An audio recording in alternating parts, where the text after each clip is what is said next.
Body के लिए जरूरत है। मुझे 6 साल हो गए भूल करके भी पेट में दाल नहीं गई, चावल नहीं गया, अन्न नहीं गया, फिर भी मैं तंदुरुस्त हूँ, मैं स्वस्थ हूँ। इस बात का प्रमाण है। मुझे चक्कर नहीं आते, मैं गिरता नहीं, मेरी आंखों में दर्द, माथे में दर्द नहीं होता।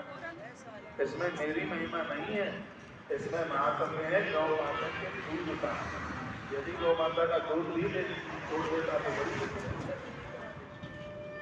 जिस प्रकार से गौ माता का दूध सर्व आहार में आता है, सभी दूध सर्व आहार है, उसी प्रकार से सर्वौषधि में सरसों और हल्दी ये दोनों सर्वौषधि हैं।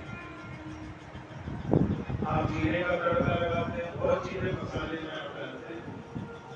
आपकी रसोई में आप राई हो छोटे छोटे सरसों के दाने, ना पेट फूलेगा, ना पेट में गैस बनेगी, ना दर्द से लगा होगा, बवासीर जैसी भयंकर बीमारियां नहीं होंगी। ये सरसों के दाने का प्रभाव है। नींद भी आना चाहिए। और दूसरे हल्दी, आप हल्दी साग में लीजिए, आप हल्दी दूध में लीजिए, पूरी बॉडी में कई थोड़े